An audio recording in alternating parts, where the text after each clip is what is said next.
If you've started pausing before you take that first step, or you stand up and wait just a second for your body to settle, I want you to know something right away. That doesn't mean you're falling apart. It just means you're 70 or 75, or maybe older, and your body is asking you to move a little differently now.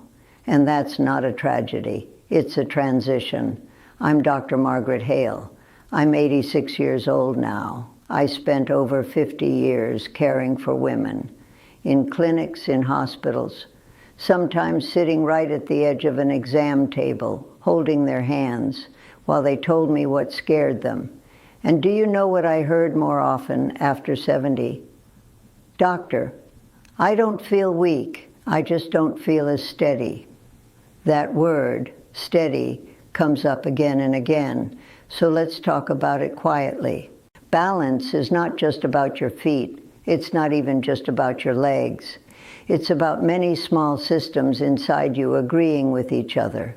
Muscles, bones, eyes, inner ears, circulation, even your confidence. When those systems were younger, they adjusted quickly. Now, they still work beautifully, but they prefer patience. Let me explain something very simple. After 70, your muscles naturally become smaller. I don't say that to alarm you. It's just biology. If muscles aren't challenged regularly, they slowly shrink, especially the ones around your hips and thighs.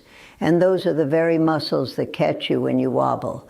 I remember a woman named Eleanor, 74, sharp mind, strong opinions. She told me one afternoon, Margaret, I don't trust my legs the way I used to. She wasn't weak. She could carry groceries. She could cook for 10 people. But when she stepped off a curb, there was hesitation. So we started small. I told her, every time you stand up from your chair, don't rush. And if it's safe, try using your legs without pushing off your hands. That was it. Within a month, she said something I never forgot. I feel more certain, not younger, not athletic. Certain, that's the word we're after. So the first gentle protection for your balance is this. Use your legs every single day, on purpose. Stand up slowly and sit down slowly. Hold your kitchen counter and rise onto your toes. Shift your weight from one foot to the other while you're waiting for the kettle. Nothing dramatic, nothing exhausting. Slow movement builds control. Fast movement hides weakness. Slow movement strengthens it. Now let me tell you something else that doesn't get talked about enough. Your bones change too. Think of your bones like the frame of a house that's been standing beautifully for decades. They're still holding you up, but they benefit from gentle pressure, walking, light strength, carrying small things. Bones stay stronger when you use them. But here's where many women make a mistake. They feel one small wobble and they start moving less. And less movement quietly leads to less strength. It's understandable. I've seen it so many times. One stumble in the garden, one missed step on the stairs, and suddenly the world feels less friendly. But your body does not need fear. It needs steady reminders that you are still capable. Now, I want to talk briefly about something that surprises many women, circulation. If you stand up and feel slightly lightheaded for a moment, that's often your blood pressure adjusting. As we age, it takes a few extra seconds for your body to redistribute blood when you rise. That pause you take at the side of the bed in the morning, that's wisdom. I do it myself. At 86, I sit, I breathe, then I stand. There is no prize for rushing. And one more thing before we pause today. Some days you will feel steadier than others. Poor sleep, not enough water, a stressful phone call. These things affect balance more than you think. Your brain is part of your balance system. When it's tired, the ground can feel slightly unfamiliar. That doesn't mean decline. It means you're human. All right, let's keep talking. Now I want you to look down for a moment, not in worry, just in awareness, your feet. I used to tell my patients that your feet are quiet reporters. They're constantly sending messages to your brain about where you are in space, whether the floor is firm, whether you're leaning, whether you're safe. When you're younger, those messages are loud and quick. After 70, they're still there, but sometimes a little softer. The nerves in your feet don't fire quite as sharply. The tiny muscles between your toes, yes, you have muscles there, may not grip the ground the way they once did. And this is where small choices matter. I remember Lillian, 78, elegant woman, always well-dressed. She felt wobbly in the evenings, especially walking from her living room to the kitchen. When we talked through her day, she laughed and said, "Oh, I just wear my soft slippers. They're comfortable." They were comfortable. They were also backless, thin, and offered no support. We didn't prescribe medication. We didn't order elaborate tests. She simply switched to a well-fitted shoe with a closed heel and firm sole, even inside her home. 3 weeks later, she told me, "I didn't realize how much my feet were working for me." Support underneath you changes everything above you. If it's safe for you, spend a few minutes each day standing barefoot on a stable floor near a counter. Gently spread your toes. Press them lightly down. Rock from heel to toe slowly. You're waking up the foundation. Now let's talk about something women rarely connect to balance. Your eyes. Balance is teamwork. Your muscles move you. Your inner ears sense motion, but your eyes guide the entire system. After 70, depth perception can change subtly. Shadows look deeper. Steps blend into the floor. Dim lighting becomes more confusing than it used to be. I once had a patient named Margaret, lovely coincidence, who told me she felt clumsy on patterned rugs. She thought her legs were failing her. Her legs were fine.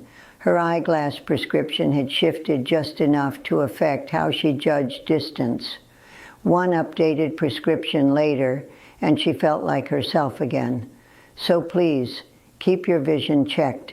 Make sure your home lighting is warm and steady. Add a lamp to darker hallways. These are not signs of weakness. They are signs of intelligence. And now I want to talk about something softer, confidence. After one small stumble, many women begin walking differently. They shorten their steps. They stiffen their shoulders.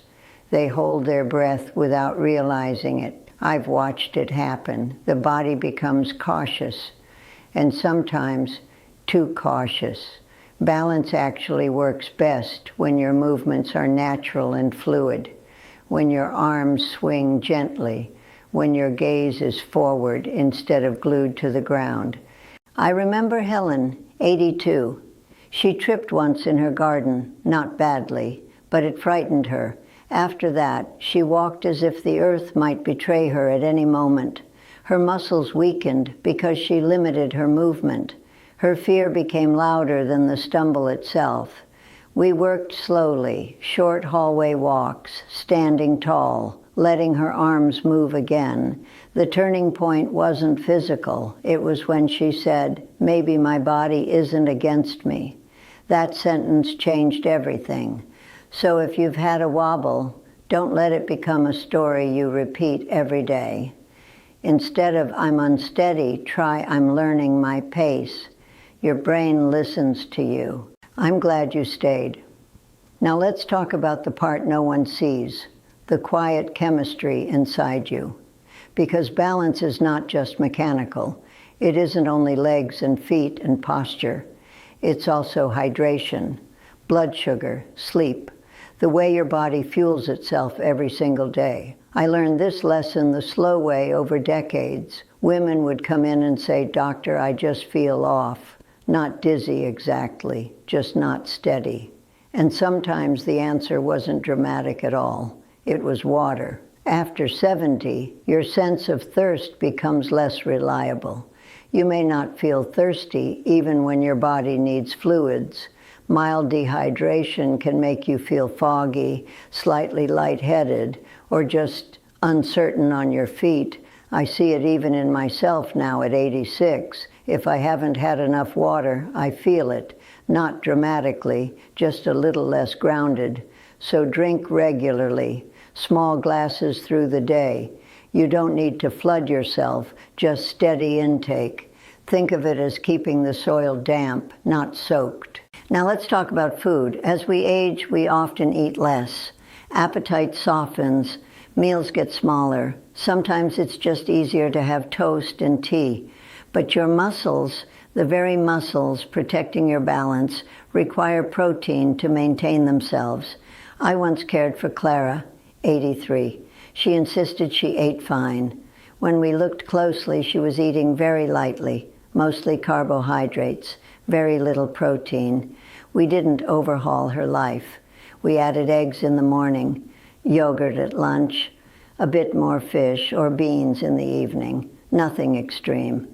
2 months later, she said, "I feel stronger getting out of my chair." That's how subtle it can be. Strength is fed quietly, and then there is something deeply underestimated: sleep. The parts of your brain that coordinate balance and spatial awareness restore themselves during deep sleep.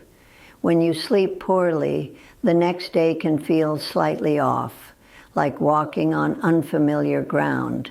If you notice more unsteadiness after a restless night, that is not your imagination. Protect your evenings, dim lights, reduce late stimulation, allow your nervous system to settle. At 86, I guard my sleep gently. I used to power through fatigue when I was younger. Now I respect it. And one last thing, rise slowly. When you get out of bed, sit first. Let your feet touch the floor. Take one breath, then stand. That pause is not aging. That pause is partnership. When you put all of this together, daily leg strength, supportive shoes, clear vision, calm confidence, steady nourishment, you create layers of protection around yourself, not armor, protection. And I want to leave you with something that took me decades to fully understand. Aging is not weakness, it is maintenance. A different kind of maintenance than you needed at 40 or 50, but maintenance all the same. Your body is not betraying you when you feel unsteady. It is asking you to participate more consciously. You have adapted before to motherhood, to menopause, to loss, to change. You are very good at adaptation, even if you don't always give yourself credit. If today you feel slightly uncertain when you step forward, let it be a reminder to move thoughtfully, not fearfully. You're not fragile. You are experienced. And experience, when paired with gentle action, is incredibly powerful. Next time, we might talk about how memory and mental clarity connect to physical steadiness, because your mind and body are lifelong companions. Until then, drink your water, stand slowly, use your legs, lift your eyes forward when you walk. You are still here, you are still capable, and you are still growing, just in a quieter way now.